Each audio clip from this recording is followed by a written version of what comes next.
This is the End to One for Game podcast. Oh, and, yeah. Why are we here today?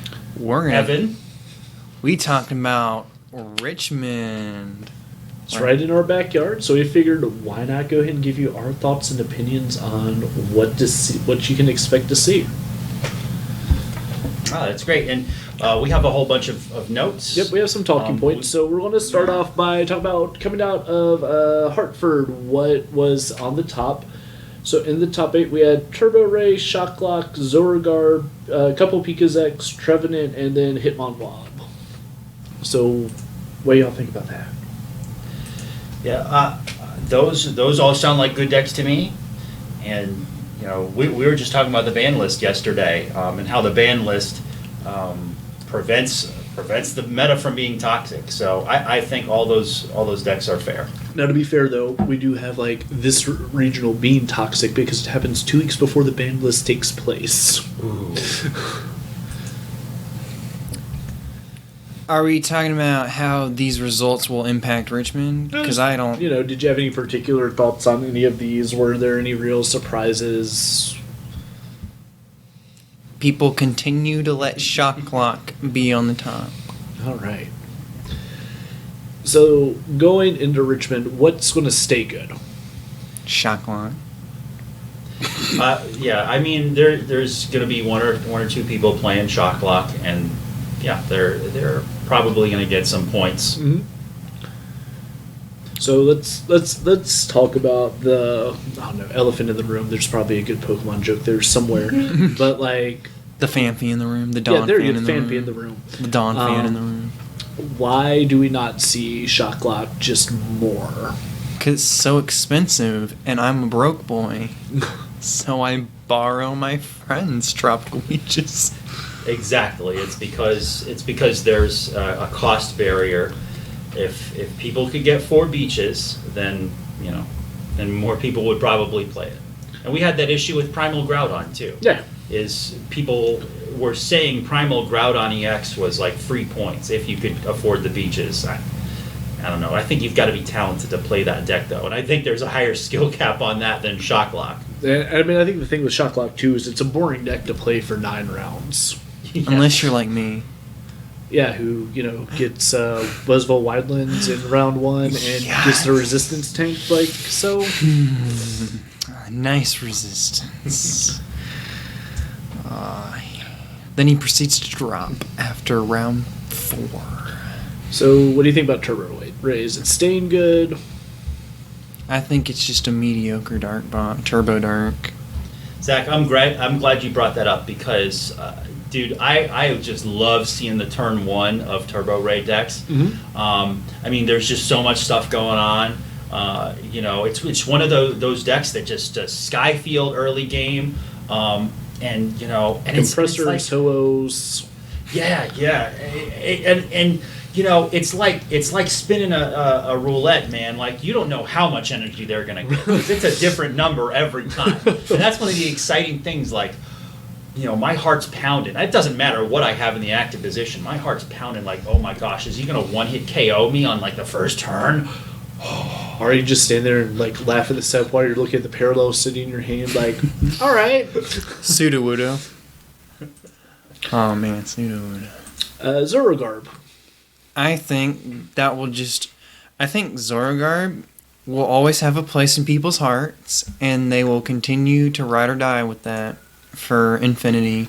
Even if Zoroark got banned, they would find another Zoroark somehow. They would find some substitute to just call it Zorogarb something, just to bring it back. Impogarb.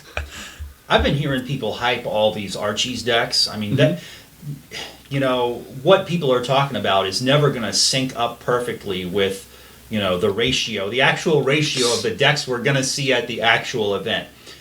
But I think there's going to be quite a few Zoroark GX. I think despite the 3 sets that have come out since the last expanded regional, I think that Zoroark GX is still a good card.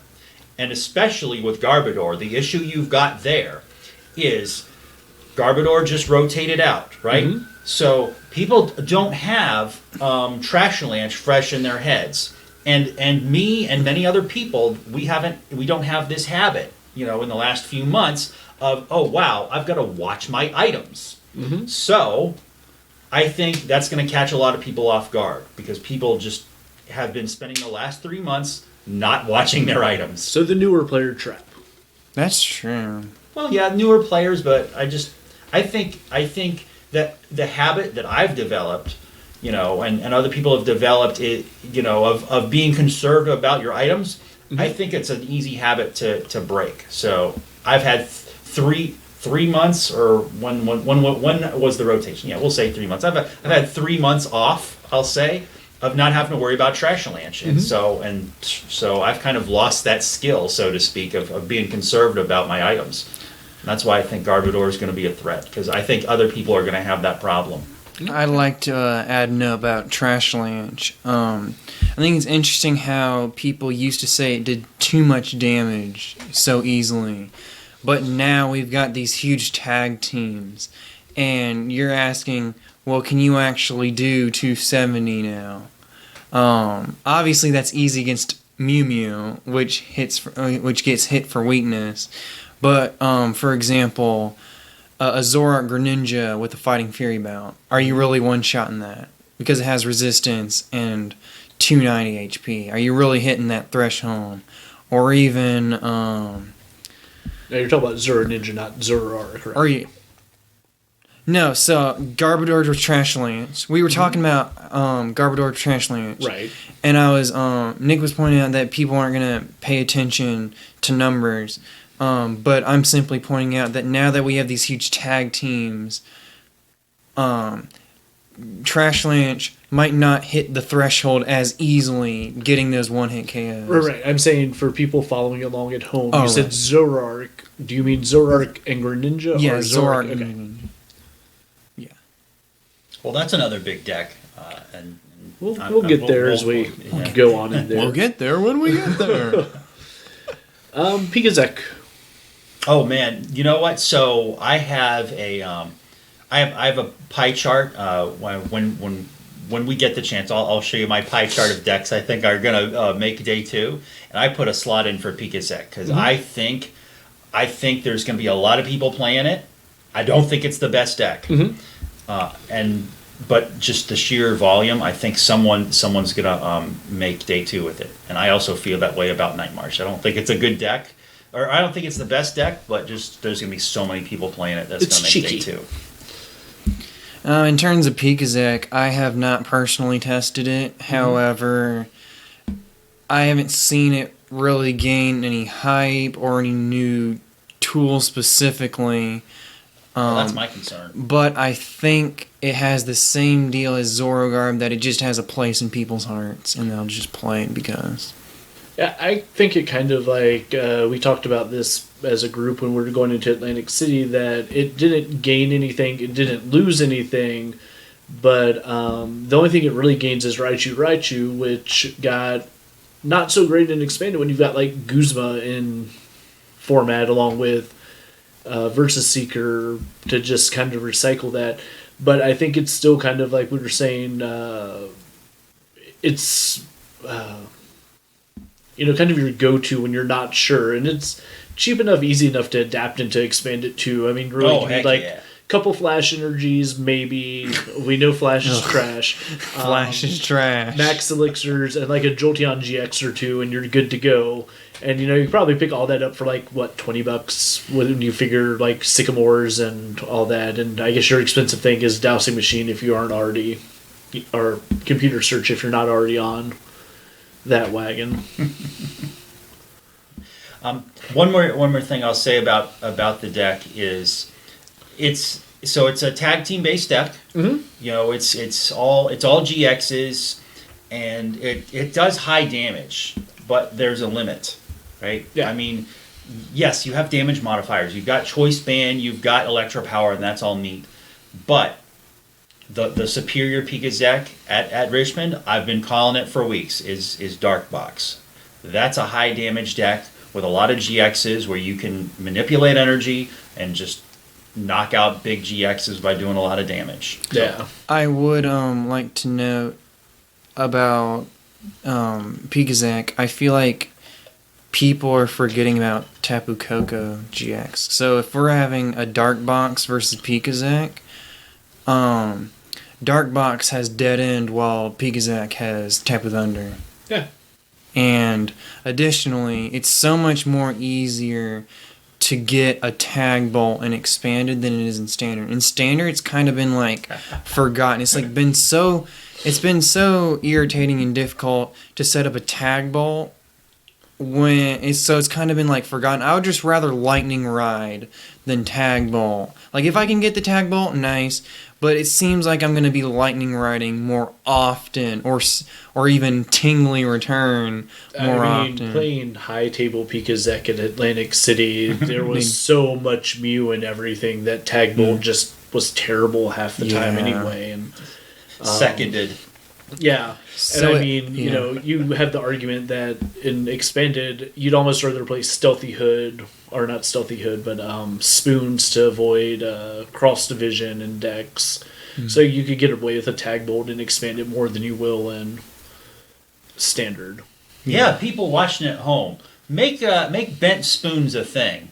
If you're thinking about it, that's one of those obscure cards. That's a no leaks card. That's a no leaks card.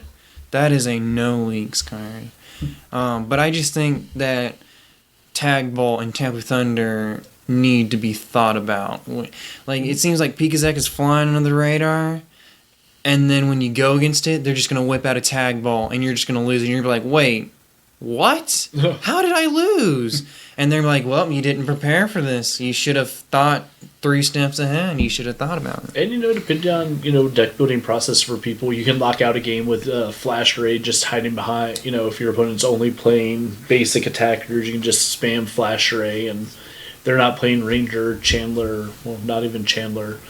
They're going to lock themselves out, Mm-hmm. Trevenant. Oh man, there's going to be a lot of basics. There's just too much stuff that doesn't run evolution cards. That's good, and wait, did I say basics? You know what? I'm thinking of Vileplume. No, yeah. We'll get to that later. But yes, there's too much stuff that depends on items. But Trevenant has a lot of potential. Oh, okay. I know I was thinking about basics. I was thinking about that hybrid Trevenant Pyroar deck that was at Toronto. But yeah. Trevenant doesn't stop basics. It stops items. But yeah, Trevenant we're gonna see some in day 2 for sure. I'll devil's advocate you and say no, because I feel like it's got such a low damage output. The basic thing goes back to big basics that are hard to kill with the small spread that Trevenant does. Losing Wally, I think, is a detriment to Trevenant because he can't item lock as quickly, and so many decks can just pop off with just one turn of items that not being able to item lock with Wally on your first turn. Yeah, Zach, I think you might be right about that. I had put in my pie chart 1 or 2 Trevs, because obviously maybe I just get lucky and skip R. My opponents just don't do that well. I feel like I guess if you ride there's always a Mewtwo possibility the whole way up. Yeah, there's always a possibility that this deck will do Trevenant. There are going to be people out there who play it, and I think there's enough for at least 1 or 2 people to squeak by, but it's not going to dominate the format. Right. Yeah, I think another thing is if I would not play Trevenant myself just because of the threat of getting cross division GX'd, because there's so much stuff I don't want to play because of the threat of cross division GX. Also, against Turbo Dark, don't I literally just have to attach, knockout? Because that would be 180 right there. Yeah, once you pay the attack cost on Dark Pulse, you just spam knockout after knockout. Sweet. And then, you limit your opponent to, what's a Tree Slam do? 60 base with 2020? And then 40. You limit him down to 40 damage with no spread. Just feels bad. So there you go, people watching at home. There's your mission. Somebody play a whole bunch of Dark Box and knock out all the Trevenant for us, so we don't have to play against them. Yeah. Hitmonwob. So the original reason I believe Hitmonwob was played was to body Pikazek when it was super hyped, and it also would help counter Zoroark by hitting weakness and getting an ability lock. But now, even though Zoragarb's still going to be there, Zoragarb and Pikazek are not the hype decks. Therefore, it goes down a little, but the biggest thing is its Turbo Dark matchup. Mm-hmm. You have these single prize attackers that will hit for big because it does 30 base with a strong that's 50, and then a choice band that's 80, with Dying Seed that's 100. So that's just 200. 240. Yeah, or Dojo if you're behind makes it even more big number. Like you're just like, I have this single prizer that is just bopping, and then I switch into a Wob, and then that hinders Turbo's Darks. As like, of course, all they got to do is Guzma, but then there is their supporter for turn. Mm-hmm. There's ways to get around it, but it provides an obstacle, an obstacle. Yeah, something to jump over. It makes things a little bit harder. What I like about the Hitmonwob deck is that it is a single prize attacker deck, and you've got stuff that's high enough HP, right? Like I think Hitmonchan is 90 and Wobbuffet is 110. So you can have multiple Pokemon, and maybe only one or two of them will get Cross Division GX'd by an Archie's Blastoise deck. So you'll still be alive. But to be fair, you hit and then switch into Wob. So Blastoise is shut on. Oh, yeah. Great news. So maybe Hitmonwob has some merit expanded. You also shut on. Terrible. Not terrible. Yeah, I think that's a good where to put it. Like, it has its niche matchups, and then just say it's not terrible. I think if you wanted to make a super cheap deck from scratch, nothing in Hitmonwob is going to cost you much except for your ace spec. And, let's say you're talking under $100 to build a deck. And, I guess if you're talking about how can I build a cost-efficient deck that does okay, Hitmonwob would be, what I would shoot for. Here's a prediction I'm cool with making right now is that none of the Pikazek players are going to play Flash Energy, and none of the Dark Box players are going to play Weakness Policy. So, man, have at it. Do Weakness all day. It's okay, we're going to play Weak Guard Energy. Weak Guard. Oh, I forgot about that. Plot twist. Plot. Alright, things that have been doing well at Expanded Cups, since we haven't had any major expanded events since Hartford. Sablegarb, Archie's Toys with Mew Mew, Mewbox with Dimension Valley, Turbo Dark, Basic Lock. Those would be new from what we've already talked about. Yeah. We don't have a lot of data, but I think, that's good data for what it is. Let's just start at the top and work the way down. Sure. Sablegarb. Don't ask me. Don't ask Evan. You think busted. Well, let Evan start off because he's the one who likes the deck. I think it's busted, but you shouldn't be playing it. It's the busted deck that you should not play. The deck certainly takes a lot of discipline. If you just picked up the deck yesterday, you're not going to do good with it tomorrow. So just don't, if you haven't already been hard. playing it, don't start this week. Exactly. And people don't like the deck, so people won't like you. So if you want friends, that's not the way to go. And I guess in our experience, it's also a little easy to overwhelm. If Evan and I were playing the matchup the other week of Turbo Dark versus Sablegarb, and it just took one mistake for the whole game plan to crumble across because I just overwhelmed early. Evan kind of stabilized, got the board state on his side, and then in not even a 50-minute match, he just slipped up once, and I took the game after that. Mm-hmm. So it's one of those things where if you're not ready to play on point for 9 rounds, is that fair assumption? Yeah. Fair statement? Yeah. Mess up once, you're done. Yeah. And the Go deck home. is still going to be good after the ban list takes effect. Still works without surges. Still works without Ice Axe. Bellhopper and Bryson, man. We'll get to that in another video. Yeah, that'll be another spicy menu. All right, Archie, Soys, and Mew Mew. Oh man, I think that's good. I think that's just that's the most popular deck.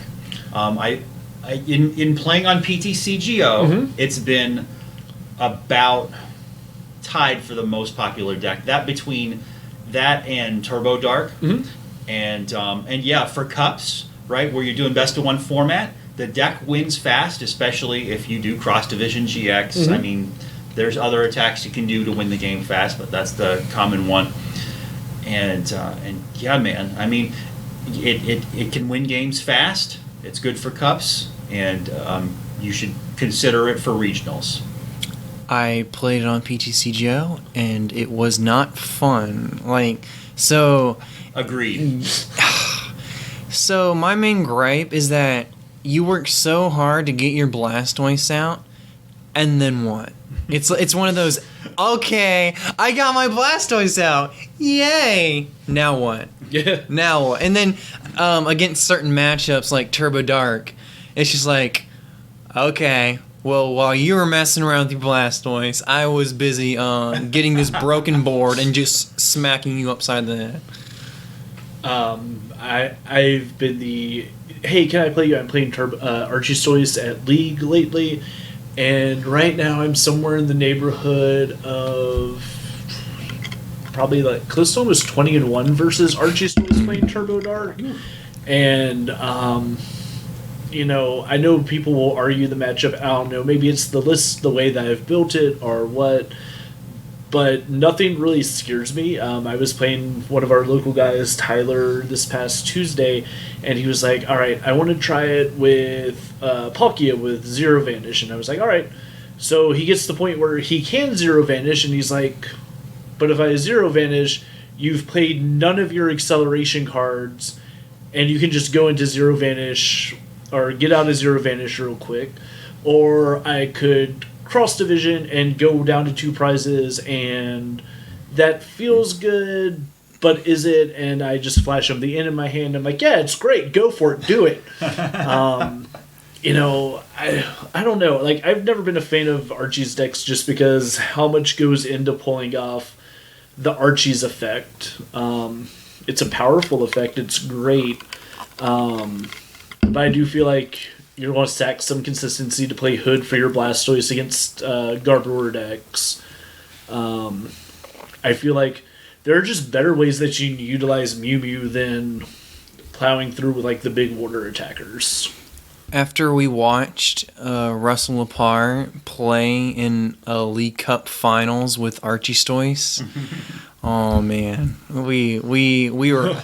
I don't know if you were there, Nick, but Zach was judging, and I was sitting next to Russell, and Russell just shows me the guy. He's like, bro, what's going on?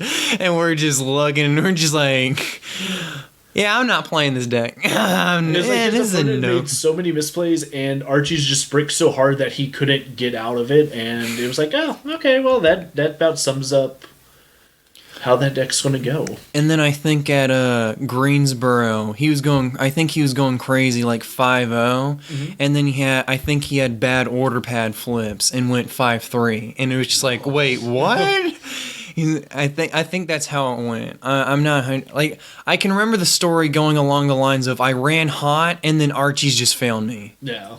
Like, it was the deck, not him. I think he's really good with the deck. Though I've literally seen his hands. And it's like, what is this great player supposed to do with this? This is ridiculous. He should be whopping these kids. Yeah.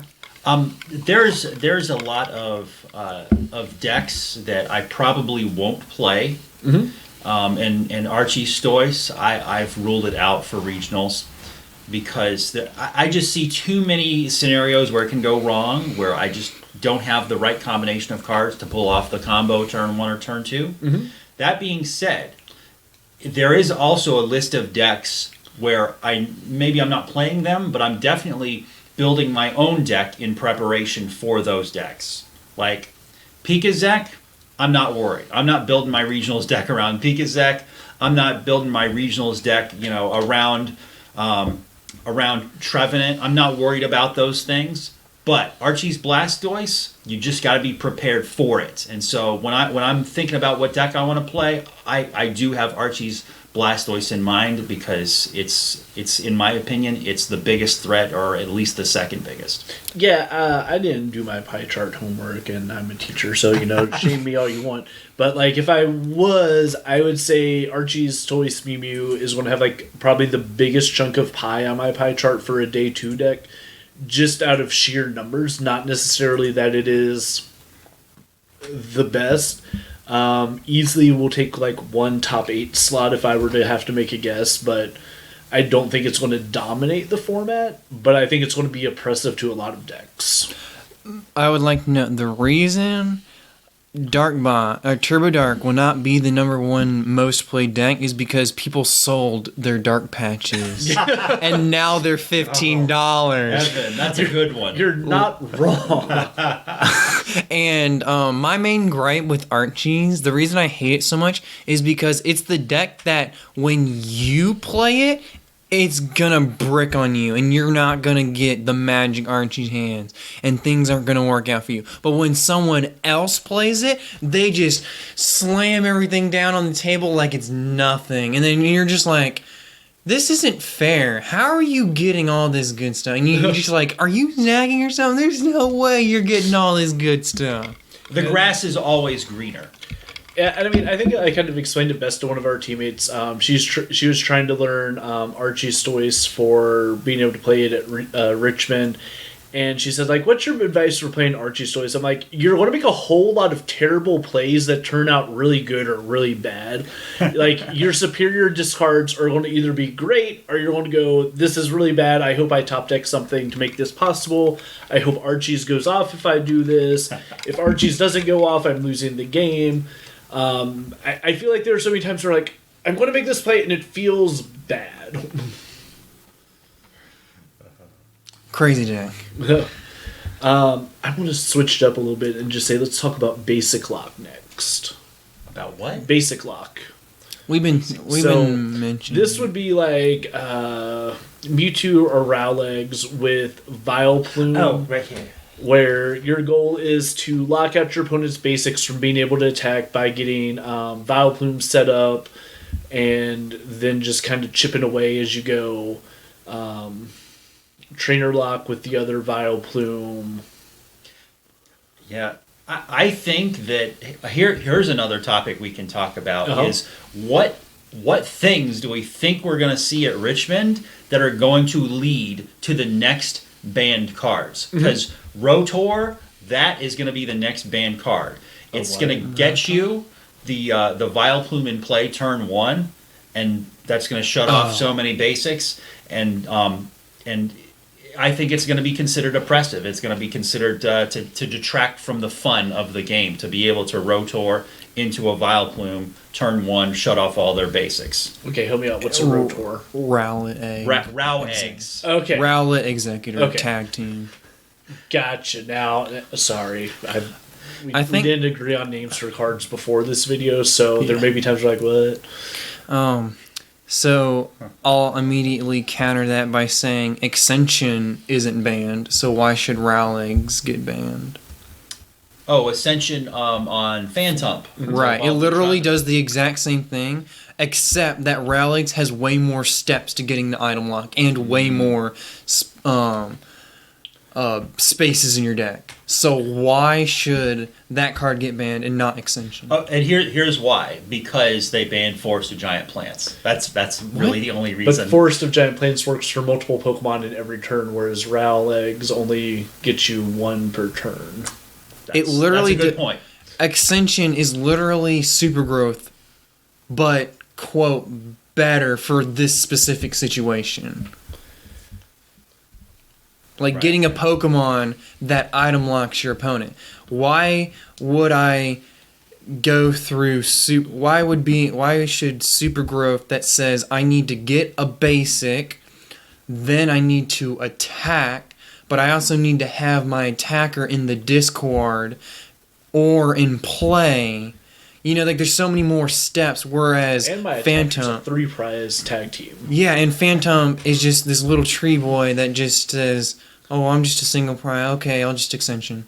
That's it. And I think one thing to consider too is I think like the low-key good card of this regionals would be what you call it, Stealthy Hood. Ooh. And you Yes. know you can toss Stealthy Hood in just about anything and get around Vileplume's ability lock. It gets around Garbodor. How so? How does Stealthy Hood get around Vileplume's Idle Lock? Because your opponent's basics can attack, so the effect is on your basics. So you put Stealthy Hood on, which removes the effects of abilities on your Pokemon. Yeah, he's talking about Burning Shadows Vileplume. Okay. Yeah, Just not you the need just, item lock one. Right. I can't remember if you specified that or not. Okay. Because if we're like talking about Yeah, we should be clear that we're not talking about the item lock Vileplume. We're talking about the one that blocks basics from attacking. right. And if they go in the order of, I'm going to get out the item lock one first, all right, I'm going to Guzma kill it real quick. And then if they go for the basic one, okay, well, before you can throw down item lock, I'm going to throw down Hood and call it a day. Right. It's just so easy because like if you see your opponent flip over a Mew Mew, and you're like, maybe I should go ahead and compressor away a Guzma and then Verseeker it now, just to have it ready in case my opponent goes for the Super Growth. And then because they wasted their first turn Super Growth thing, when you just went ahead and Guzma'd and canceled out. So basically, you have a 2-for-1 trade. They set up a threat, you knocked it out. That neutralizes it. However, you took a prize and they didn't. So therefore, you won on that trade. Mm-hmm. I've got in my pie chart, which I have Vileplume decks as I've got, like, I think that 2 of them are going to make day 2. That's in reasonable. Richmond. And only because I think those 2 people are going to get lucky and they're just going to hit basics like 8 or 9 rounds. Yeah. And Because I think you can build Turbo Dark, you can build Pikazek, and you don't have to have Stealthy Hood in those. And if your Rowleg's going against that, you're going to be good. yes. Like, the one thing, and I know it kind of came up at ARG Atlantic City last year, is that Vileplume stall, they made the mistake of having something other than a basics can attack Vileplume down, and then Guzma Tag Bolt get rid of the Vileplume with basic stall. You know, like that, so.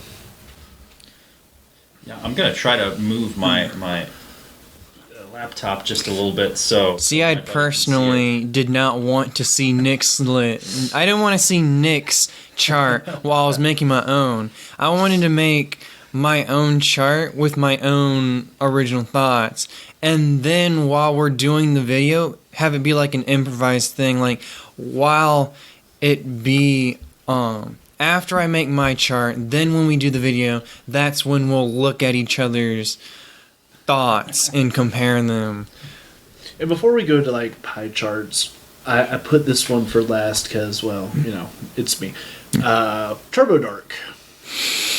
Oh, hey, Oh yeah. one more thing about Okay. Vileplume Lock is you can it's not doom and gloom if you are that's I say that phrase No all the time. pun I swear. intended. I swear. It's not doom and gloom if you face Burning Shadows Vileplume and you have only basics in your deck. The match is still winnable. I've tested it. You know, if they've got Row eggs, now that's what I'm calling it now to be a little less ambiguous. Row eggs in play.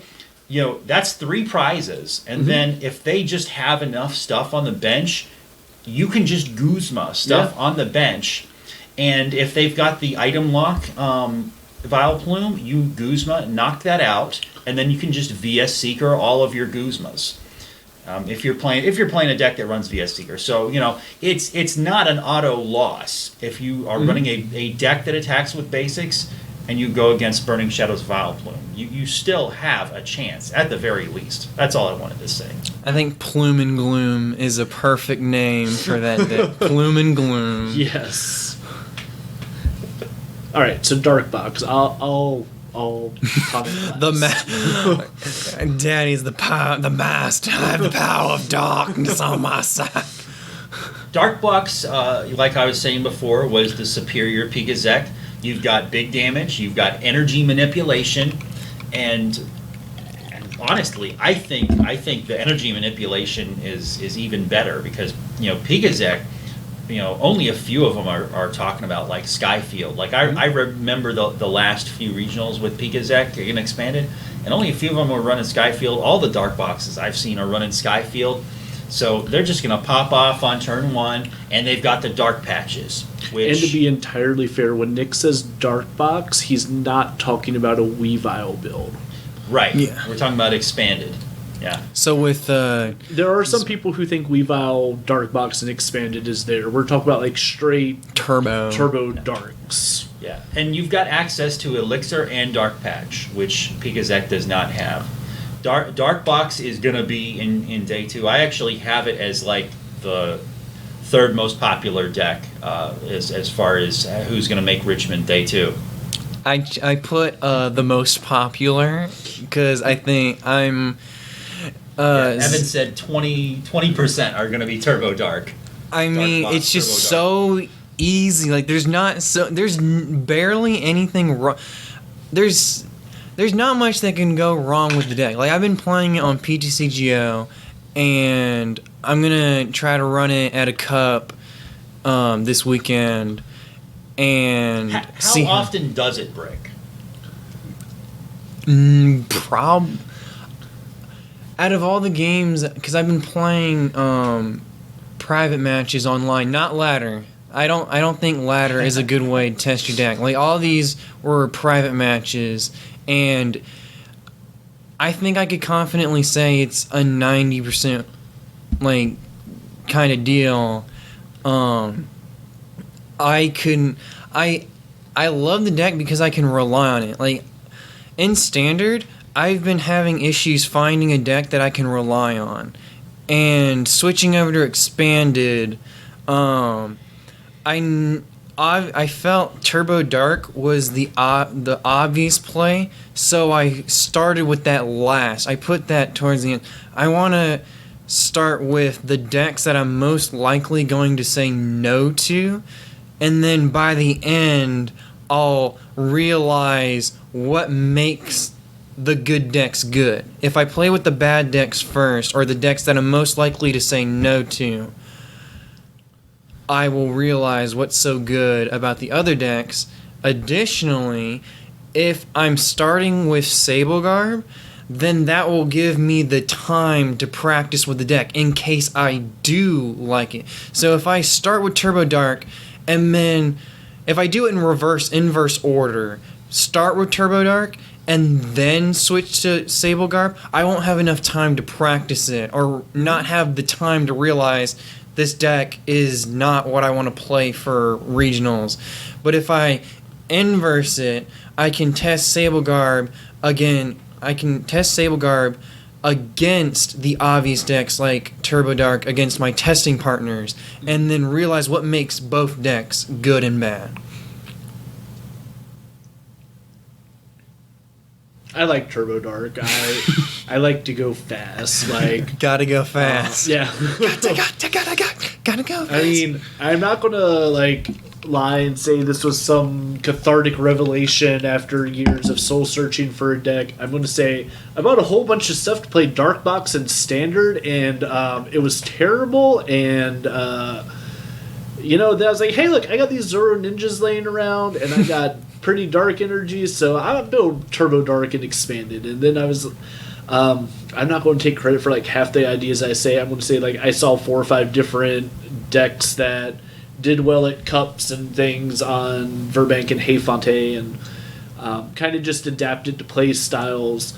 One thing I love in the deck is the inclusion of like Hypnotoxic Laser with Didin GX. The amount of times where I've just popped it off on turn 1 and like grabbed a tag team knockout on somebody. I get so mad when people do that to me. It is so unfair. I mean, you literally just, it basically says, get 3 energy on this card that can be searched by Battle Compressor because of its ability, Resurrection, to put it on the bench, and then it dark patches itself. Right. Like, so you have a 5th and a 6th. You basically have, in theory, infinite dark patches because if it goes to the discard pile, it just comes back and gives itself a dark patch effect. And then, like, Memories of Dawn Mew, it's a 2 energy attack cost, so attach Max Elixir to Mew, and now you're swinging on weakness against Mew Mew, and you're trading 1 for 3, and just about against anything, you're going to trade 1 for 3 with the Mew, which is just stupid good. Resurrection is busted in terms of, like, keeping the attack on board, like... Unless I just got done did ending something, I've only lost 1 energy and I get it right back. Heck yeah. I think like the other cheeky thing that I loved having in there was playing Pokemon Ranger. We were doing a locals tournament the other week, and let's just discount it and say people were playing quote unquote expanded, but it was enough to get an idea. And this guy, he's playing Mewbox, and I'm drawing dead, and it's round 3 of a 4-round tournament, and I'm 2-0, and I don't want to lose to this guy, and so I'm slowly like getting dead end ready, and he's just like, Clear Vision GX. I'm like, oh, okay. So like, I draw, and I'm like, Trigger's Veil. Oh, look, there's an Ultra Ball. Great. There's a Lele. Oh, look, there's Pokemon Ranger. And the guy is just like, what does this card even do? And I'm like, here.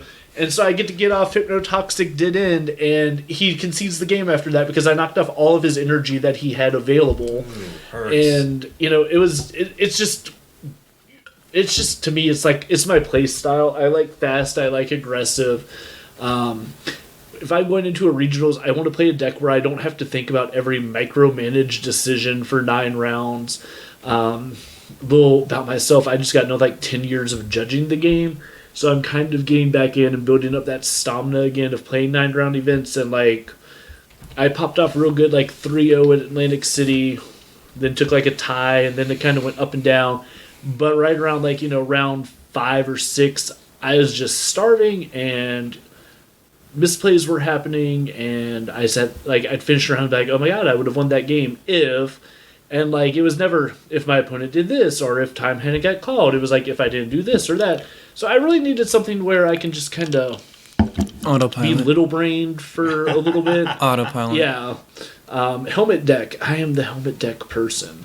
But I think it's great. Like I said, playing against people at League who are fairly, seasoned players. I've set somewhere around like a 19-1 record against Archie Stoys. Told you about the game with Evan.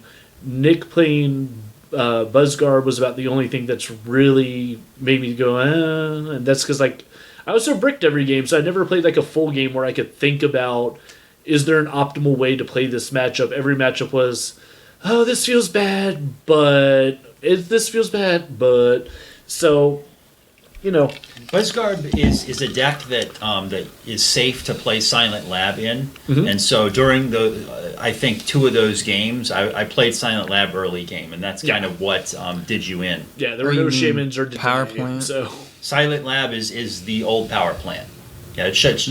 No, but like, so if you have Diancie, why would you shut down your own Diancie? Why not use power plant? If you're trying to shut down shamans and denies, why not use power plants? And I saw other Buzzguard lists on Hey Fonte that maybe like, I think one top 4 to cup that was running power. It was like just 4 power plant. No, I don't even think there was a shrine. It was just 4 power plant. Guys, please don't trust me. Question me on everything. I've said the names of things like wrong like twice in this recording already. Yes, I said Silent Lab. I meant to say power plant. The deck was running power plant. yes. And that's not the first time I've messed it up. The Rautor. And they're both like... I dubbed the Rautor. The illustrations for those cards aren't the same, but They're in my similar. head, they're similar Yeah. enough. Yep. I mean, honestly, the only real difference is like the green versus the gray tint, but like that's like similar enough to get them confused. And they basically have the same intended effect to shut down shamans and Dene. Yeah. Actually, so Turbo Dark, I said that it was going to be the third most popular deck in day 2 for Richmond. Evan thinks it's going to be the most popular deck. Do you think Turbo Dark is going to be the biggest one in day 2? I'm going to say second. We'll have equal representation, top 3 here. Fair enough. Honestly, I think more people had the stuff to build Archie's Mew, and so that's just going to be easier to build. And like when we're talking top most played versus second top most played, I'm thinking we're talking like 35 people. That's way high. Don't believe this number, but we're saying something like 35 people playing Mew Mew and 30 people playing Turbo Dark. Like, it's not a huge margin between those two decks. So, I mean, I think you could flop that number back and forth. Like, call it back and say, like, maybe 25-20 on those two decks. Like, 25 people day 2 with Archie's Mew Mew and 20 people with Turbo Dark, I could see.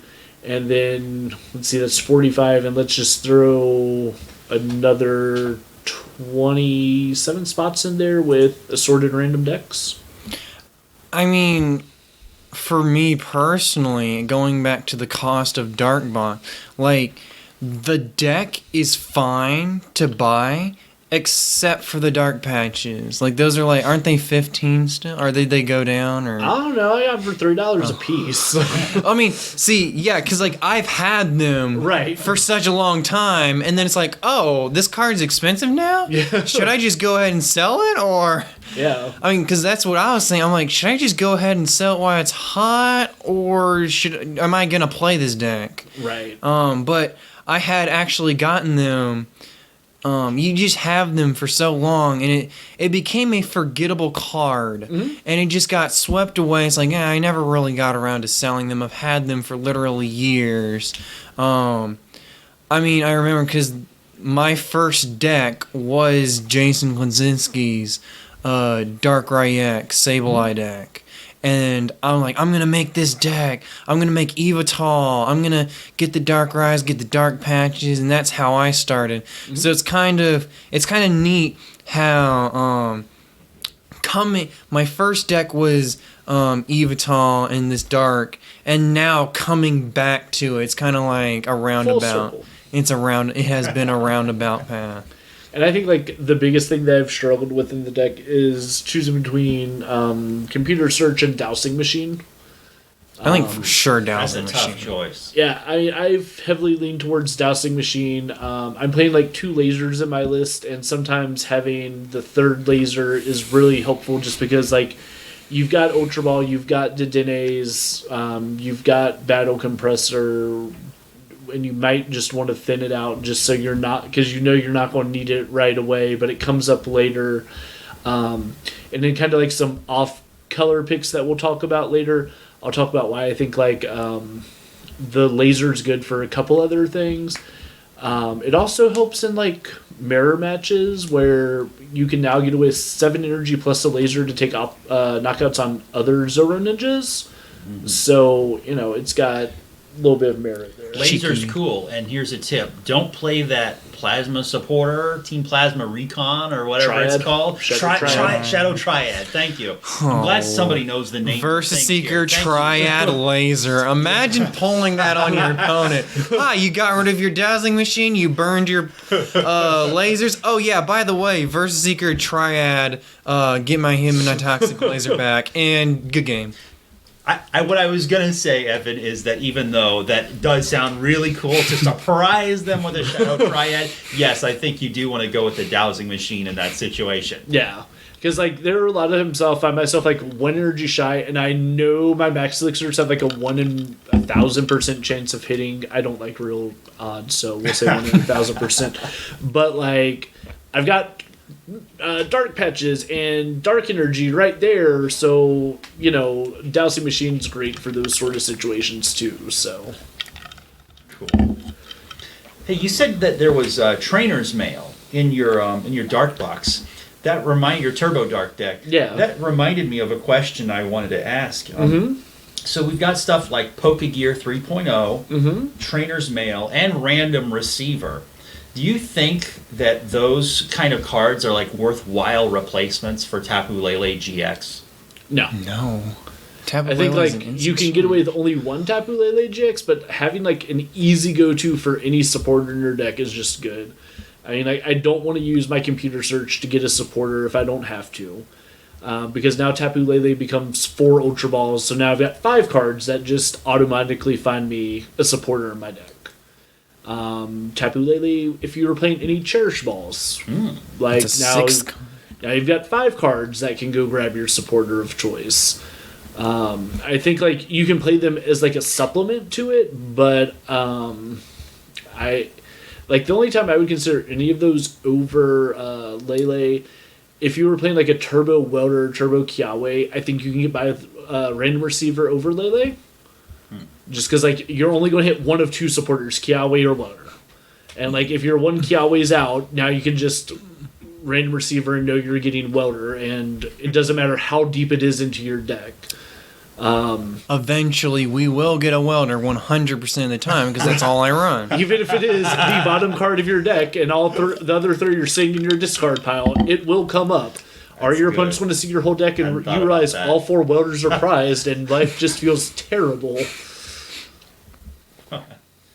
I mean, I still love Random Receiver because I got a guy a game loss for legally invading them off of it. Oh, man.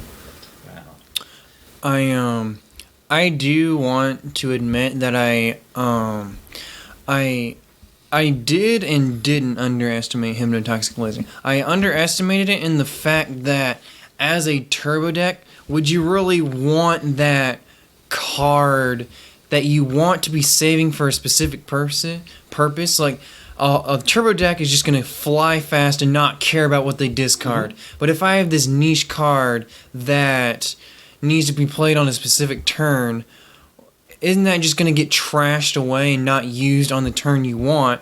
But then things came in.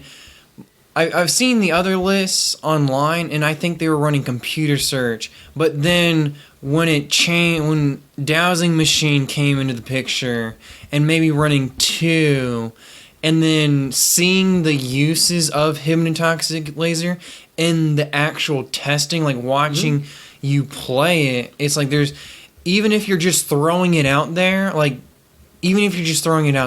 that's 10 damage, and then it helps. The poison helps your numbers, and it can mean the difference between needing another energy and not needing another energy. And also the sleep could buy you a turn. And then because of its versatility, that's what justifies it in the deck. The versatility. And an insta-playable. It's always a free burn card for Shaman too, so that's, got that going for it.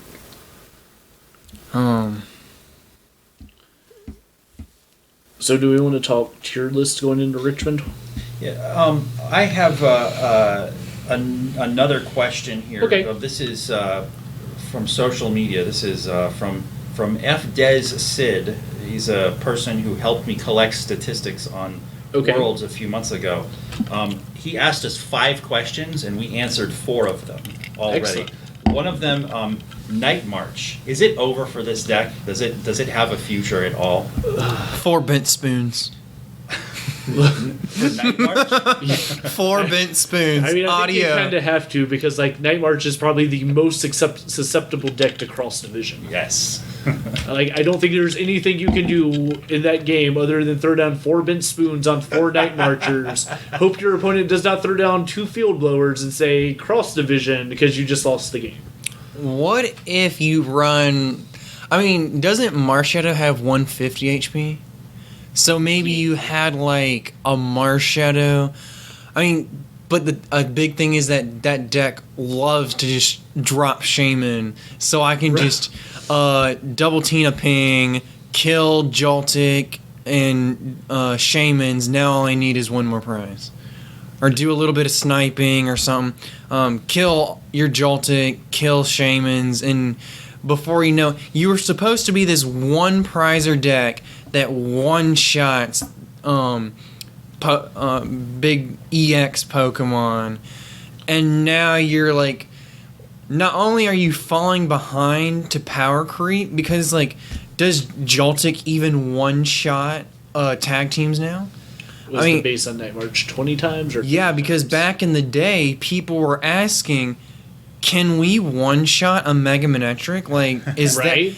that like, it's like easy to one shot Evital, but when Mega Manectric was a thing, it's like one of the merits to Mega Manectric was, well, I can survive a Night March and I can trade, because all I got to do is hit the Turbo Strike kind of. I don't know the actual name of it, but it was pretty much Turbo Strike, like Sagaleo, the promo.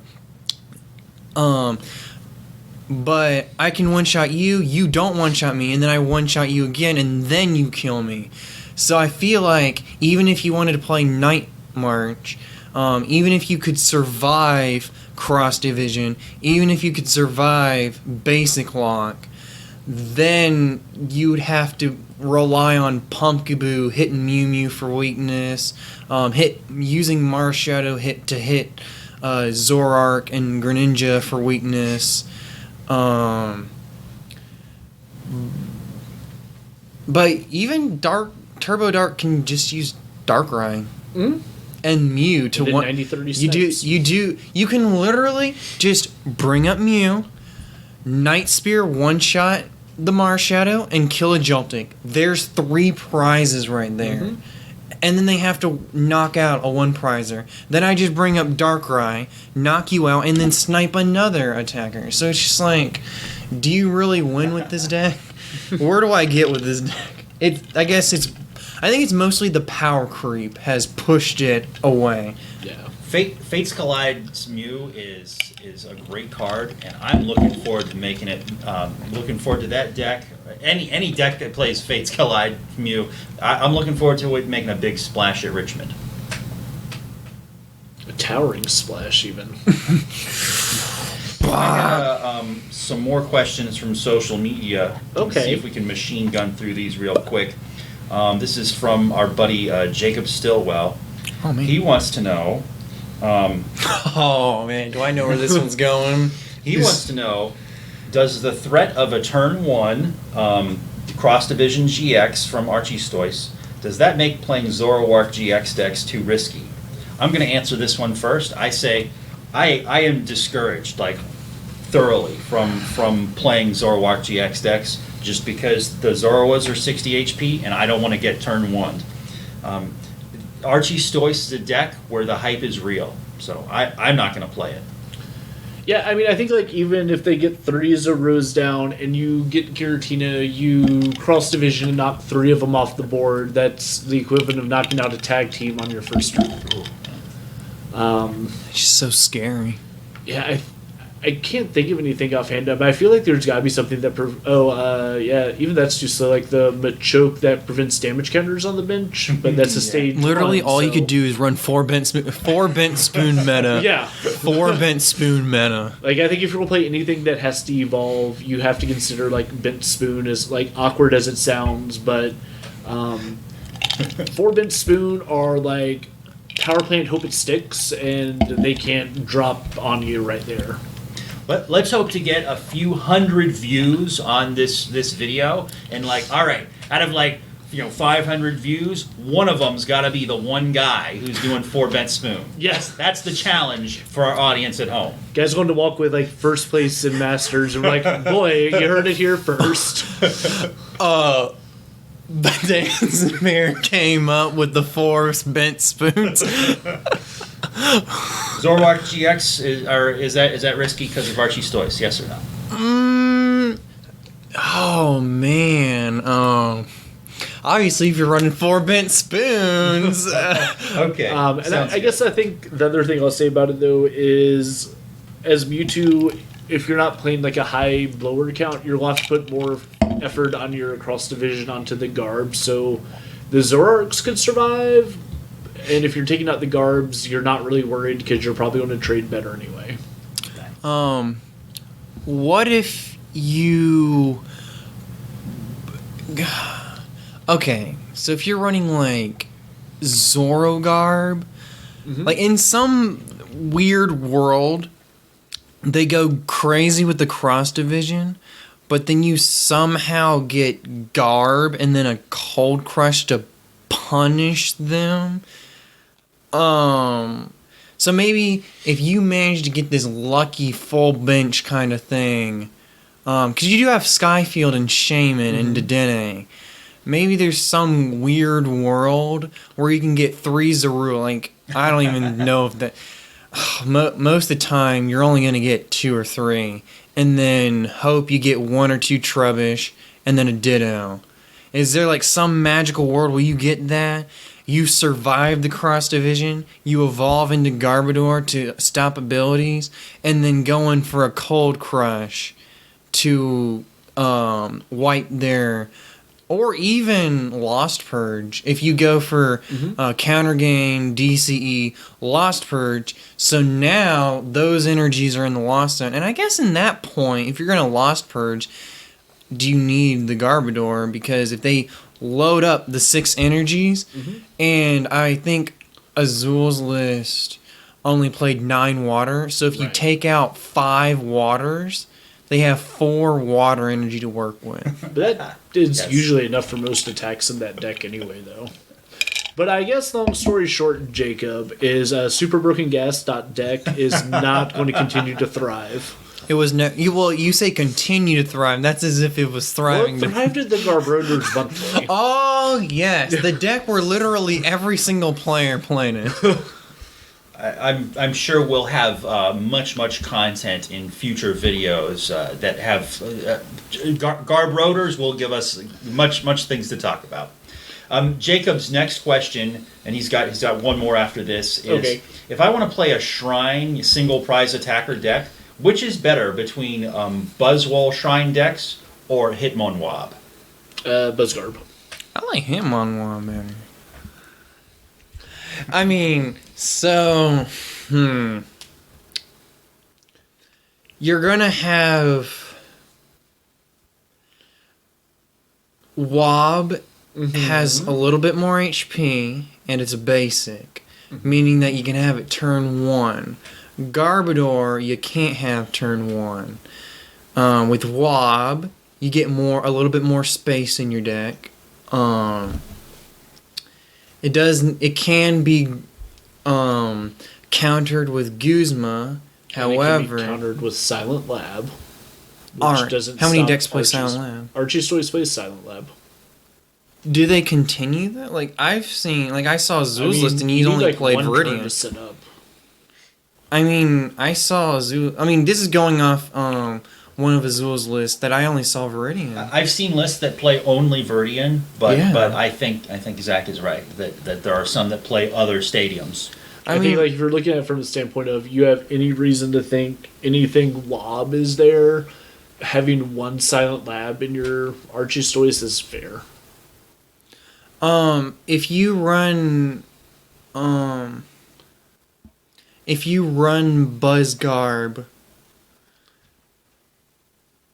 you are running Ability Lock and Trash Launch, or so then you don't get Diancie. Okay. Well, but I feel like in the matchups where you're two-shotting everything, aren't you? No, I feel like where you want Diancie, you don't care about Ability Lock. Because, like, Dark Cloak is, like, setup, we've already talked about earlier that you just play Power Plant for, like, setup and day change. So you don't necessarily have to have Ability Lock and lose Diancie. I feel maybe, do you see, I think, can we go with an option 3 and say Buzz with only Trash Launch, but 4 Power Plant? But the question was, can I run a Shrine with single Prizer deck? But I think that also comes down to a question is, which is better, the Martial Arts Dojo, Power Plant, or Shrine? That is That's a different huge question. I'm going to but go with Shrine in most situations. because you get a spread, and overall, I'm that's gonna go with throw in a stadium nav and just be happy about whatever stadiums you toss in there. maybe. There's the busted one of for Yep. Richmond. Every deck, Stadium Nav. I'm going to say I want, if it's Hitmonwob and Buzzwole Shrine decks, I'm going to go with Buzzwole Garb just because, like I was saying before, I think people are not going to be watching their items, and I want to trash and lanch a bunch of people. So that's That's what I fair. prefer. Jacob's, You do get another option with Garb. Jacob's third question, this is a lot simpler here. What roughly do you expect the Masters attendance to be at Richmond, given that the first two regionals were around 800 total? I don't know and I don't care. I'm gonna beat everyone who I go against. From a reliable source, Richmond numbers are up from last year already, for like 2 weeks ago. So I think it's going to kind of pace Atlantic City and Knoxville at this point. And I have no basis to make my guess on, so I'm just going to side with Zach. And that was all of Jacob's questions. Did we have anybody else from social media? And- Was everything? And it was Jacob and FZ, and we went through all. Wait a minute, is there another one? I think the thing was that we might have answered a lot of questions just talking about the general stuff. So they might have just been general questions, and then we just got to specific questions. Oh, we got one more. I'm sorry. Should we accept that stall, control, mill decks? Should we just accept that those are part of the game, or should we demand a bigger ban list? Only in expanded or in standard? We're talking about expanded, solely specifically solely for in regionals. expanded. What about? I mean, if you compare it to other games, don't they have control style? I agree. But the counter argument to that is so many games have counter spell to style abilities. This game is just player then player then player. It's not. There's no interaction. Right. I mean, you take Yu-Gi-Oh, you have trap cards. You take Magic, you have instants. You take Argent Saga, you have instacast. Like, Vanguard wasn't very good about counters, and that game is largely did. Force of Will had counters. There's just no stack in Pokemon, and that's like the one thing that I think like would be great is to see a stack come into Pokemon to where like you play this, I play this, kind of like back when we had Power Spray. I know a lot of people are divisive over Power Spray for the fact that it did limit some things, but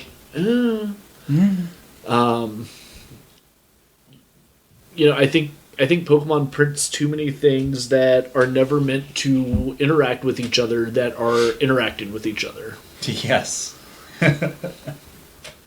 That was all the questions we had for social media. And I will just say, it's crazy that we're going to put this ban list into effect 2 weeks after Richmond as opposed to letting it already be live for Richmond. I mean, Island Challenge Amulet would be completely silly just to have it on a list because it's not legal to play on Richmond anyway, but... It's literally the only card. You Right. know?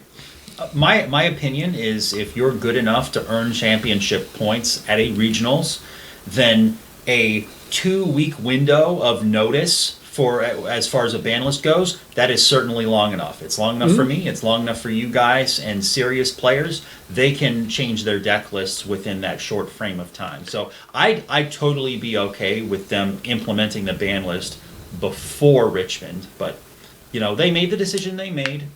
I guess that's okay. Yeah, and I mean, Evan and I were talking before we started filming this that we don't use erratas well enough in Pokemon. Right. Yeah. I think like was my biggest one recently that recycle energy. Okay, we can errata potion to say it heals 10 more damage than it actually does, but we can't errata one sentence on recycle energy. It does kind of seem silly that we can't errata something like, I think Evan directly said Lieutenant Surge to say it only works if a Pokemon was knocked out on your last turn, to kind of give it like the spirit of what the card should do, not the letter of what the card does. Literally, what we talked about in our ban list video in card design, I think, yeah, just going like we can literally buff potion, yet we can't rework or even. It's not even necessarily a rework. It's pushing more of the intent of the card. It's like we didn't really intend for the card to do this. To be live for 5 turns of a game. Yeah. Before it, goes off again. I mean, it's just a shame that we can't use our old recycle energies. Fine. Did we want to talk about pie charts? Or? Before we go into all that off-color picks for regionals, let's throw it out there. Okay, Executor, Egg Splat, totally below the radar, and really just... Is that the discard execute one? Yes. Okay. Yes. I think any single prize attacker that's obscure, I just want to see one of them and make day 2. But yes, Executor Egg Splat is my off-color choice. All right. I mean, you hit, you trash 4, right? Because you have all those dittos. So you just trash. Is ditto like our current ditto, or you have to put the execute on it? How does the transform ability work? So yeah, this is boundaries cross ditto. Yeah. And what you do is when it's in play, you just put any basic Pokemon on top of it. Alrighty. So it's kind of like, I get to have this in play for 1 turn, but my opponent doesn't really know what it's going to be. Can you go execute executor? Or does the turns in play? Yeah. Okay. The transform ability does not say you can't. See, okay. What's important is on the card. It says that it maintains everything that this Ditto had, including the number of turns that it had. So it's as if you literally just switch the card. Yeah, it's Ditto suddenly becomes execute. Right, and Ditto's just ignored. Yeah. Especially because that's an uncommon card, it might be. I think it's good to go back and read the text. During your turn, before your attack, you may put a basic Pokemon from your hand on top of this Pokemon. This Pokemon is now that Pokemon, and any cards attached to this Pokemon, damage, counter, special conditions, turns in play, and any other effects remain on the new Pokemon. The key words that I was looking for is in parentheses after the first sentence. This does not count as playing that Pokemon or evolving. That was what I was looking for. Yeah. So you can drop execute and then executor. Mm-hmm. So the big thing is, though, that because you have to use the execute, you lose 60 damage. So you're no longer going 260 times 4, 240 with a choice band 270. That's not going to happen. You only get 180 with a choice band 210. So you're two-shotting. But also, not only do you get yeeted on by cross division, but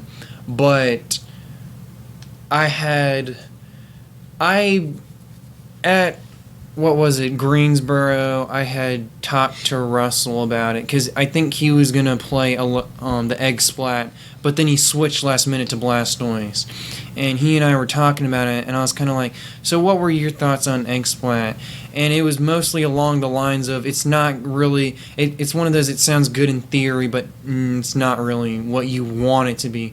And I think that's the reason why we have not seen it being played after that small period of hype. Like, a couple players brought it, and then it was on a little bit of radar, and then it never really took off from there. Like, we can look at the past regionals, and it wasn't there, it really wasn't there that much. So what does it gain from Unbroken Bonds, Hidden Fates, and Unified Minds to change now, what it is from Is this one of the executors that got a print as grass and dragon, or is it just grass? Just dragon. It's just dragon. Okay, so Lance propagation. Oh, yes. No, but Lance has been out before that, and it already used that. That's not new. It Yeah, already I'm had just saying, like, that's the okay. only, like, you that's still the way to maintain get your 240 damage. Okay, that's how you go back to 240. Yeah. Okay. So that would be, like, useful. It's one of those cheeky things where 270 is, like, a really relevant number right now with like, if you're turning that 270 into 3 prizes consistently, I think it's really good. Yeah.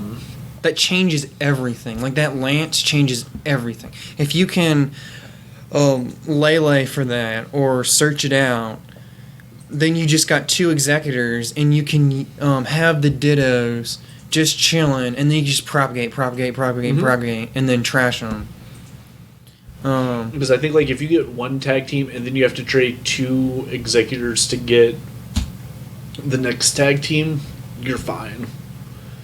But again, it kind of gets into one of those, it's a cheeky deck that it's cute. Does it do everything it needs to do consistently? Probably not, but I don't hate the concept of it. Play it Sunday at the League Challenge. Oh. And I think I know why you were mixed up, because about the types is the Tropical Shake Execute is the one that is identical, but it has 2 different types. I've just noticed on, like, a couple cards recently where, like, there's, like, Fairy Alolan Ninetales and Water Alolan Ninetales. They're the same thing. Where, like, they've just been reprinting it under different types. So I was like, let me just make sure before I say something stupid. Yeah. But does it really gain anything from the most recent sets? I don't know. I haven't really looked. I don't think it gains anything in terms of tools. I think it just gains, like, that 270 number just is a relevant number. Yeah. And I mean, I think that more than anything, when you're talking about single prizers, like I said, if you can trade 1 for the tag team, and then if there's not another tag team for the second one to quickly finish out. What's the attack cost on it? It is, I think it's just... It's grass and colorless, so you just slap a DD on it. So, I mean, that right there says you can just play 4 DDE, Special Charge, and Computer Search, so you open yourself up to a lot of deck space, which is... Then you go against Pikarum that runs a 1-of Circuitry. Yeah. You just cry. Yep. But then you run Power Plant and dab on them. So yeah, I guess that is something you could say that it gained is Power Plant. Because, I mean, it's a deck that doesn't need it. I mean, outside of that Lele for Lance we're talking about, which gets back into where Pokegear, Trainer's Mail, Random Receiver can be a little more acceptable. I said Alolan Executor as an off-color choice. And if I can say just one more, Lucario GX, and this is the one with Aura Strike. You evolve it, it does more damage. That with Focus Sash and Expanded, I've been seeing them around PTCGO for a while, and I think it has some potential. Yeah, I think a lot of people aren't playing any real way to handle tools right now. Exactly. I mean, like, even Lysander Labs is bad because it doesn't stop Garbodor because it still has the tool, which is all it needs to trigger the ability. Yeah. I mean, I think that's why you can get away with something like the Focus Sash on the Lucario and be okay. But I guess conversely, too, is if, like, you wanted to be cute and, you know, you hit a Lucario down to 10 and then you finish off like a Mew with Psi Power or whatever just to plop the damage counter on it. Or like you start the Mew and you plop it down on the Riolu's and you break Focus Sash. Yes, and that's going to be a strategy that's good. I don't think enough people are going to have the forethought. No. I mean, I think if you're worried about... I'm going to use my cross division just to ping all you guys, and now you don't have... But yeah, I mean, there you go. There's another reason why it's going to be a less than stellar choice. This cross division on Riolu's is going to hurt. Night Spear. So if I have Choice Band, that's 120. I don't know, man. I don't think Night Spear breaking Focus Sash is going to fix that matchup, because that's just going to be not fun in any world where you're like, okay, I still Aura Spear you and I get 3 prizes, haha. Because, I mean, I don't think you can get the whole game with ever dropping the tag team. Just spam Mew and Darkrai you and can Prey. always just did end and skip the focus egg. I mean, you get a Night Spear kill, and Mew. What if there's some... No, that doesn't add up, but... I mean, you just poke some things, get the first 4 prizes, and then just end with a dead end. Yeah. Earlier, I made, so I'm glad you brought up the threat about of Archie's Blastoise Cross Division GX making the Lucario GX unplayable. Earlier I made a prediction about Vileplume Burning Shadows. Someone's gonna play that deck and hit like basics only for 8 or 9 rounds, get lucky, and make day 2. No, they're going against this. I think some player is going to not hit a single Archie's Blastoise the whole 9 rounds, and they're going to get lucky, and they're not going to get cross division even once, and they're going to make day 2. I think that's possible. And maybe it's this player, this hypothetical player who's playing Riolu to evolve into Lucario GX. Right. I mean, I opened up a bunch of Hidden Fates packs and I got 4 shiny Lucarios. I guess we're playing Lucario for Richmond. I made an off-color deck choice, so I named 2 actually. Yes. Can I go back to my handy dandy pie chart? Oh yeah. Right. Oh, yeah, okay. It closes out of it every time I defocus it. I gotta fix that. Can you see that? Oh man. So. Oh, Regirock Lock or Groudon. It's not an off-color deck. Okay. Yeah. That's not an off-color deck. I would say something that's more off-color that I think it's... I don't think it is good in really any way, shape, or form, and I hate the deck. Oh no. Though Nick is definitely going to bring it to Richmond, and he's going to be the one person who makes day 2 with it. The almighty Celisaur. The deck is trash.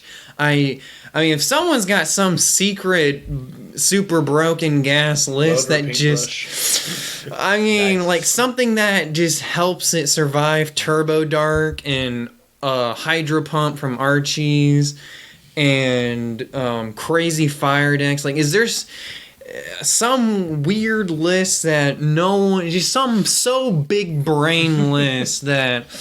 feel free to DM that to me, but... I am not seeing it with Celisaur, but maybe someone has the galaxy brain Celisaur list that just destroys the meta and bodies all the bad players. I don't know. I think it's super off color and just. Ugh, I have not found that deck yet. I mean, if you are the person. I mean, just shoot me that DM. Say, hey, this is the play for Richmond. I'm not joshing you. We're like 420-0 against the meta. Like, we beat everything. It's super broken gas. For our audience, if this is the first time that you've seen my pal Evan here in any recorded discussion of Pokemon, I will let you know that he is hard to please. I mean, we did talk about ban lists, so it depends on which order you watch it. So you're wrong. You're wrong. All right. So here we go. Super.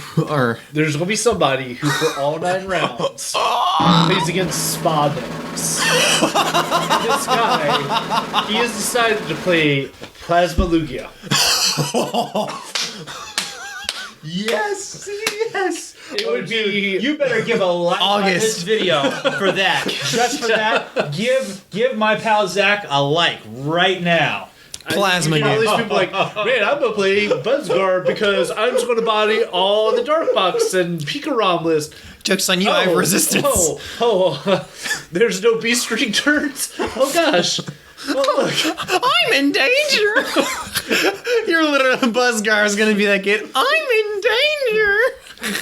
And like you've got welder with it, so like you speed up your energy attachments. no. Like I'm in danger. you welder DCE chorus machine, and you just start firing off plasma gale. Like I'm in danger. get some Deoxys to like up your damage count there. Muscle band. Yeah. I'm in danger. So if that is my, it's not going to happen. But if it does, Celosaur you also heard it here first. Celosaur also beats those kinds of decks. You heard it here, folks. You know, super broken deck. It's okay. They've got plasma Moltres. I don't even know what it does off the top of my head, but I mean, Celosaur beats the spa decks. Yeah. Like you just. I got a tech for Celosaur, so I'm gonna bring in the Moltres to welder onto you.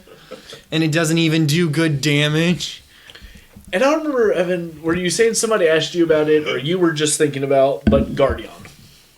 I was listing out all the possible decks for my handy dandy pie chart, and the last I was like, I was going through each type. Like I'd gotten 20 decks, as you can see. And then I was like, well, is there anything I'm missing? And I went through the types, and I hit fairy. I was like, well, what fairy deck is there? Well, the only one I can think of is Guardian with Aromatisse, unless someone's got, like I said with Celis, or some crazy big brain fairy deck that I haven't thought of. Feel free to DM that to me. So here it is. It's the Rabombi that prevents supporters on the bench. So now your Aromatisse is safe. You can build up Miracle Magical, and you can hide behind Rabombi. Cross division. We're gonna run those 4 bent spoon, 4 bent spoon meta, 4 bent spoons. But I guess it also comes down to we've had most of these cards for a long time. Mm-hmm. What makes it good now? Like, of course, like obviously Guardian makes it good, but my main thought with Guardian is, does it survive Hydro Pump and does it survive Dark Pulse? No. So if you manage to, all you have to do is get all of your energy ramped up for a big Dark Pulse, knock out the Guardian. They might get like end to 1 or the GX attack to get rid of all your cards. But what does that help them do? Nothing. Right, and then you just dead end for game. Yeah, because I think we were talking about, too, that even if you're like, well, I'll just throw on Choice Helmet on Gardevoir. You're like, well, you ramp up 300 damage. Yeah, you hit 250. And they're like, oh, look, here's this laser we were talking about earlier. Mm-hmm. And now we've got the exact 260. And then we did end for the super cheeky knockout. And then even Archie's with Hydro Pump with 5 energies plus the base 10, that is 260. So it's like, I mean, unless you plan on only going against like Pikarom and Zoroark, I mean, against those two, against Pika and Zoroark, I think it has some merits. Like, they're not, but to be, Pika gets Choice Band and E-Power, so they're two-shotting you all the time. Mm-hmm. But in theory, you could tag ball. No, I think the line of play would be Choice Band for 180, E-Power for 210, E-Power for 240, and then E-Power for 270. And having the beautiful, beautiful Lysander Labs or Field Blower every time they drop those charms. Maybe. And then you hit the Tag Bolt. Not Tag, but Full Blitz, and then you Lightning Ride with an E-Power or a Choice. Mm-hmm. Maybe you could use up all 4 I mean, if you would have to Field Blower with a Lightning Charm, so there wouldn't be a Choice Helmet to get in the way. So you just use 3 E-Powers. You just stock them up because they aren't one-shotting you either. So you stock up on some E-Powers, drop a Choice Band, get the first knockout with Full Blitz, and then go for the Lightning Ride for game. That would be the way, but, like, are you really getting 2 Field Blowers? It's like, so you've got some good matchups, like, in that part. But with the I just realized with the Archie's thing with the charms, if they're relying on Mew Mew, like, of course they could Archie's for Kingdra, but then that it's like an extra step for them. Mm-hmm. And I'm pretty sure that they're either running 1 or no Field Blower. So you could slap the ability not only would ability stop Mew Mew, but you'd also start Zoro. So there's like some merit, and that's why I said like 8 or so, a decent chunk of Gardevoir and Aromatisse. Like, yes, I think there are problems, which is why I'm not playing the deck. However, other people will have the balls to play it, and they will find this key 60 to go hard and make day 2 with Guardian Aromatisse. On my day 2 predictions, I put one Guardian in, so I think someone's going to make it to day 2. I think he's got potential. You just got to hit the right things. One uncommon thing, with the same amount, I put them for 8 or a decent chunk. With the same amount, I said fire decks. So like, so the Zard with the random receivers, but we were, not to leak my own deck, but I had a cheeky idea with Mewtwo Firebox, and you only run 1 or 2 Mew Mews, 1 or 2 Zards, but then you have attackers like Heatran and maybe one of Blacephalon. Like you can one Turtonator, like whatever you want to throw in with there. And maybe if you didn't want to run Turbo Dark or didn't want to run Archie's, but you wanted to run something with Welder, and you can even run Blacksmith, something fast with some different options other than what's already been mentioned, sort of a Firebox deck with Blacksmith, Welder, Max Elixir. It was okay in testing. It seemed like it had some potential, but I don't think I'm going to put the time and effort into testing it. There were points where I had originally saw it as a turbo deck, where I wanted to run Max Elixir and a bunch of Shamans and Skyfield, but there were so many times where I realized we could just use Scorched Earth instead. Mm-hmm. And it's kind of thoughts like those where if you put the time and effort into thinking about it, you can abuse Scorched Earth and tweak up some things, and maybe you could get day 2 with this deck. But will it become meta? No, I don't think so. I haven't seen a lot of people talking about Scorched Earth. I think it's one of those like under the radar, colored, off-colored cards. It's like Heat Factory is good. Scorched Earth was good when Buzzgar, like there was like when Worlds was a thing. There was like Buzzgarb lists that were played at Worlds a couple years ago, and they wanted to use Scorched Earth as a means. They would smooth over and then Scorched Earth to get the card that we want. But that was like a long time ago, and it really hasn't been seen all these years other than that one use. So, I feel like people will experiment with fire decks, and maybe there's, just like Cellsor and Aromatisse and Guardian, I have the same logic with fire decks, that someone will put the time and effort into making that deck good, and they just like Welder, they just like that kind of deck, and they'll put the effort to make day 2 with it. But I don't see it becoming like looking at all the fire things we've had, I don't think there's any real things that push it into the meta. So it's one of those, like, it's neat, like we talked about it at League, and you said it was just like, it's just neat, like it's a thing, but it's like, I just think it's neat, kind of things. And I think that's all you can really do with it. Just Marge Simpson saying, I just think it's neat. Did y'all have any thoughts about fire and that? I mean, I said, like you said, I just think it's cheeky. It's neat. I just think it's neat. One of my closing thoughts has always been familiarity is probably the best thing you can play at a regional. And if you're a new player and you've come into this Spire meta where Welder is busted and you've seen all these Spire attackers and all this, and you only change 7 or 8 cards in your list to play Fire and Expanded, I don't fault you for that. You know Welder, you know how to play a Welder-based deck.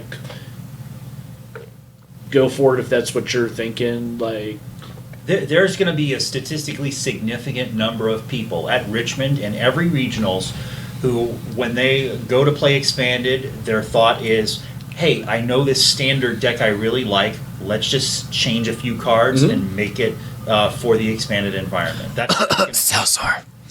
And I have done that many times. So yes, I am talking about myself, kind of. all right. Reshazard is not in my day 2 list. I think someone's going to play Reshazard, but they're not going to get far at all. Transitioning, if y'all are fine with transitioning away from the fire, because it's like, I just think this is neat. But I think one thing that we really haven't talked about, like we did mention it with Vileplume, but more of Mewtwo itself. So like I think we've talked about everything else, and now the card that everyone's like worried about. And I've seen a bunch of people like Pokemon Deck Check make a video like, is Mewtwo going to get banned? So there's I think the most discussed and obvious deck is Mewtwo Plume. I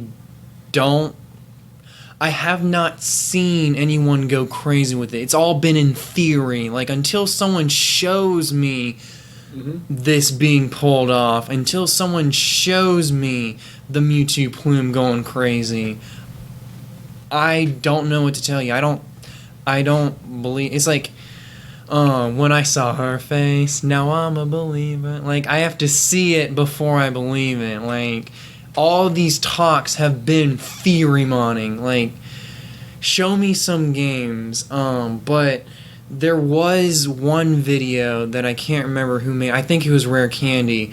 But he just goes on. It seems like he just goes on ladder, and expanded ladder is not reliable at all. Like, because you also have these people that are new to the game, and because they don't have enough standard cards to make a standard deck, they'll just go and expanded because they just have these random cards, and the game gives them expanded cards. And you just want them because you have Mew Mew, and then even if you go against decent decks, these are just random players online. So I have not seen, and I'm sure that people have made videos out there. I just haven't taken the time to really put time into Mewtwo Plume. I know that other people are, and that people are going to play it. I am not going to play it. And it's one of those, when I get there, I'll just improvise it. Like, I know that's kind of a bad attitude, but I feel like it's one of those decks. Like, even though it's hyped, I had put it for 5 spots, less than Guardian and Fire, and I think there will be more Pikarom, even though, like, I did say 5 for Pikarom, but thinking about it, I think there could be room for more, and maybe even dropping the number of Mewtwo Plume, unless, I mean, it keeps going back to, unless one of y'all got this big brain, Galaxy Brain deck, that I'm in the dark. I feel like I'm in the dark. Someone, please show me some games. Though I know people have shared some games on Hey Fonte, I'm in the dark about it. And I'm not playing it. That was a ramble. I think I rambled a little bit. You just reminded me of a question. If we don't have any more topics on our list, I think I've got one thing other podcasts have done. I'm going to name what I think is the best deck that I'm not going to play. I've already said mine. Mine is Archie's Blastoise. Did you want to say yours? Shocklock. I mean, good answer. The most to be fair, it is the most broken thing ever. A quick side note. It I think it's crazy and it bothers me when I see a player just take this deck, top 8, top 4, top 8. It's just like, y'all letting Shocklock just go crazy. Mm-hmm. But thankfully, it's like one of those, but it's so expensive that not enough players are going to play it, so just let him do his thing. Like, it really is one of those, just let him do his thing. I kind of feel the same way. But for the best deck, I think, best deck obviously, Archie's. It's just Archie's. But did y'all have any thoughts on Mewtwo Plume? I'm less concerned about that than, like, Unfair Mewtwo. Alright. I think that was a deck that we mentioned and then we forgot to come back to at some point. But, like... and just like for now, I was gonna go down a list of Mew Mews. Mm-hmm. Like I was gonna talk about Mew Plume, and then Mew Gardevoir, and then Unfair Mew. I think like you can even put like Mewtwo Gardevoir in that same. I mean that spot. It wasn't a like, specific. It wasn't specific. Mm-hmm. Just that was the order I was going to talk about the decks. Right. Yeah, I think the unfair variant is what I would care about more, and not saying the deck is unfair. Like, literally, the GX attack, unfair GX off of Honchkrow GX. If I was going to worry about a Mewtwo, it'd be that goes into Emerald Break Rayquaza, and then just starts spamming Emerald Break for big numbers all the time. Will Unfair GX spark the next expanded ban? No, because it's an attack that you can only use on your second turn. And you can only use it once. Mm-hmm. You can only use it once. I mean, I think, like, outside of... Let's throw back to Neo Genesis. I don't think we've banned any Pokemon in the Pokemon card game. We tend to stick to just trainers right now. It's usually, yeah. I mean, the Unknown Hand was just put on the list, but, you know, Unknown Hand has a really wacky effect. Wasn't Shiftry, along with Trump Card, the first one's banned? Okay. Something like that. I think Trump Card was the first. But I think the goal is always, can we ban something that's not the Pokemon? Yeah. And I think that's kind of like the case with like Mewtwo Mew is there are so many things that you would ban before you ban Mewtwo Mew that there's never going to be a point where we ban Mewtwo Mew unless we ban everything else and it's still an oppressive deck. Mm-hmm.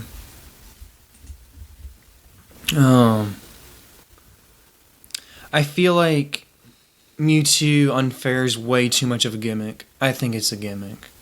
You're gonna do all this to Unfair and then... Like, does she mean Battle Compressor Dimension Valley attach? But also, you're like devoting, but you also devote spaces to Chip Champ and like other things, right? Like, so why not just play straight? Why go through? I don't know. I feel like just play Sable Garb at that point. Yeah, basically, why not just play a deck that literally focuses on that rather than half butting it? Right. I'm more worried about the Archie's Blastoise combining with Deoxyon for a cross division GX. With Unfair GX, right? You gain this huge advantage, but you know, if you don't get the chip, if they've got a card left in their hand that'll help them advance and progress through the rest of the game, then that Unfair GX is not necessarily a game winner. And I think like one of the reasons why it gets hard to ban certain things in Expanded is there are so many just powerful supporters in Expanded that like like I think Chip was a great ban because you keep your opponent from just blind top decking into a Sycamore Fate or a manipulation. Colress It's literally fate manipulation. Yeah. So I mean, when you consider like a ban on that, and then you have other things to where you can try to stall out your opponent, but then they can top deck into Versus Seeker or insert any of these powerful supporters, you know, I'd almost rather see more control bans in Standard where we have a really weak pool of supporters right now. But I also wasn't here for the ban list discussion last night, so that may have already been discussed in an earlier video. Yeah, a little bit. But Tier 1 for the event. Okay. Unfair? No. Just what's tier 1 for the event? Oh. I was about to say, I'm like, wait, No, we just had this. we just got done talking about and then now you say, like, oh yeah, tier 1. Wait, Nani? My tier 1 decks are Archie's Blastoise, Sable Garb, Turbo Dark, and Buzzwole Garbodor. Why? Well, I've already talked Yeah, about them already. Like, I mean, specifically Sable Garb. Like, when I first looked at your list, I'm like, why is Sable Garb the second most successful deck? Okay, so I was actually just a few hours ago. I was trying to talk someone out of playing Sable Garb because they just picked up the deck like just a few days ago, but the explanation they gave me was, well, a whole bunch of the good cards for Sable Garb are about to get banned, and I want to use them real quick before they get put on the ban list. So I was like, oh yeah, that would motivate me if I was on the fence about playing Sable Garb. We'll just get the Fast and Furious One Last Ride meme going for half the cards that people will play. Yes. So yeah, Sable Garb. If you're gonna go to Richmond, go to regionals with it, you're gonna slap down $40. You're not going to play Sable Garb if you're a bad player. You're going to go in knowing how to play the deck, and that's why I think that it's tier 1, along with the other 3 decks I mentioned. What would you add or detract from tier 1? I had Turbo Dark, Archie's. Did you mention Zorogarb? I did not put that in tier 1. That's tier 2.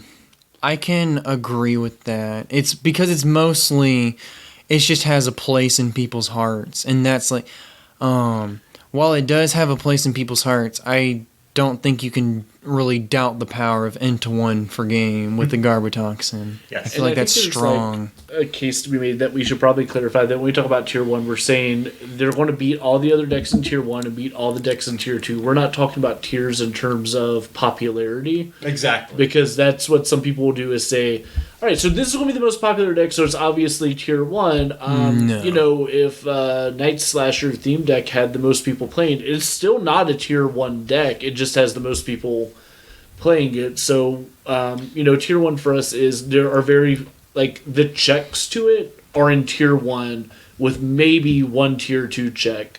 When we talk in tier 2, we're talking, they check a couple tier 1 decks, but then they're hard checked by other tier 1 decks. And then, like, Rogue for us is going to be more akin to you have to have, like, a godlike skill to play it, or you just have an answer to everything that's in tier 1, and a couple tier 2s are just going to, like, mollywomp you out of nowhere. Sounds fair. So completely disregarding popularity. Yeah, right. And that's good that you brought that up. That we're talking about tiers as far as whether the deck is good.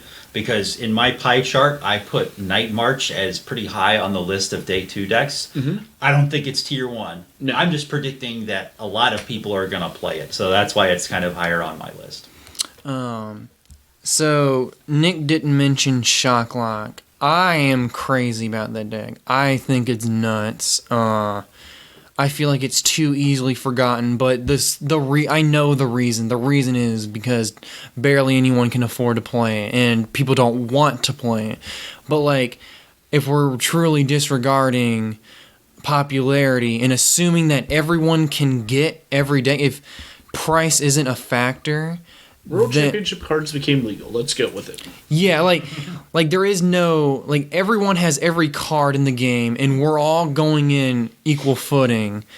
Then Shocklock, I think, is crazy busted, especially if you can get around cross division and survive it. Oh my God, you're destroying. Wildlands. Yeah, if you destroy those decks, you destroy Archie's. I literally, I brought it to Hartford, I believe. Nick let me borrow his beaches, and I brought it to Hartford. I went against 4 Zorogarbs, a Gleezapod Zork with 2 baby Zorarks and the round 1 Buzzwole Wildlands where I bricked and he just went Wildlands, bop bop, bop bop, bop bop, good game. I went 5-3-1 after all that, all those bad matchups, and even one of those Zorogarbs was Michael Pramois. Even after all that, I still went 5-3-1, and I was 4-3-1 last round. And I get paired up against Andrew Mahone, and he's just like, "I'm tired, man. I know what you're playing. I'm just gonna give it to you. I know what you're playing, and I might get lucky against you, but I'm not. I just want to get something. I'm not wasting my time with this." And I think if I can go 5-3-1 after all that, and that was literally like 1 win away or something. It was like 4-3-2 or 5-3-1, something like that. It was so close to day 2. I remember. And telling that story. then You're Jonathan having a bad day. Croxton makes top 8, top 8, top 8, top 4. Like Shot Clock is even though I seem like a broken record in our group chat or a meme, like I think it really is strong. Like, but I think the biggest thing it gets is Secret Hood. You now have a way around Garbodor. That used to be just, oh, you just take the L on that one. I can slap a Secret Hood on my Pikachu and Stoutland. Like, you didn't need tools before. There's a tool. I just slap a Secret Hood. You no longer... Like you are still ability locked, but you are also supporter locked, so you can't Faba, and you will still get paralyzed, and you ability lock yourself. So you take Garbotoxin, but I don't care anymore because I've got Secret Hood Stealthy Hood. or Stealthy Hood. I keep thinking about the Japanese translation. But I think the deck's nuts. Tier 2s. Tier 2s? Yeah, well, I think Shot Clock is Tier 2 just because of the problems with setting up. And other Tier 2 decks, probably Hitmonwob, Guardian. Yeah, Hitmonwob, Guardian, and Trevenant for Tier 2. I think Trevenant's Tier 3. Yeah, well, we don't talk about Tier 3 because It's not even war. Yeah, like if you're Tier 1, Tier 2, like Tier 3, you have one good Tier 1 matchup and you do okay against Tier 2, but you're not auto-winning anything except for that one Tier 1. Tier 2, like you could survive, but it's not recommended. Tier 1, the decks you should be playing. Tier 2, if you really want to play this deck, if you walked in and you can read a 800 master room and go, you know what the play is right now? Boom. Yeah. But I feel like Trevenant should be pushed into that Tier 3 garbage territory. I'll throw like Turbo Ray in Tier 2 as well. Like, it didn't lose anything. It didn't gain anything. It just gets pushed to the side by Turbo Dark. Turbo Dark just came in and she's like, "Hot, I'm your new girlfriend." It's a less easy to power up and scale Turbo Dark. That's why I didn't put any Rayquaza in my pie chart because I just think Turbo Dark is so much better. If you're doing Turbo Ray, why not just go ahead? Like, if you like that kind of deck, why not just play Turbo Ray? Battle Arena. Oh, the deck. The decks, like, to be fair, you get cheap access to Rayquaza, you get your free Tapu Koko. Like, Ho-Ohs are still dirt cheap. The deck becomes affordable, whereas, like, they did put dark patches in the Battle Arena with Dark Mewtwo. Nobody wants the Battle Arena Rayquaza. They all bought the Malamars. You go into my Walmart, I go pick up 5 Rayquaza boxes right now and not think twice about it. So I'm not saying it out of popularity. I'm saying you wanted to play Turbo Dark. You can't afford Turbo Dark, so you're playing Turbo Dark next best thing. True. Alrighty.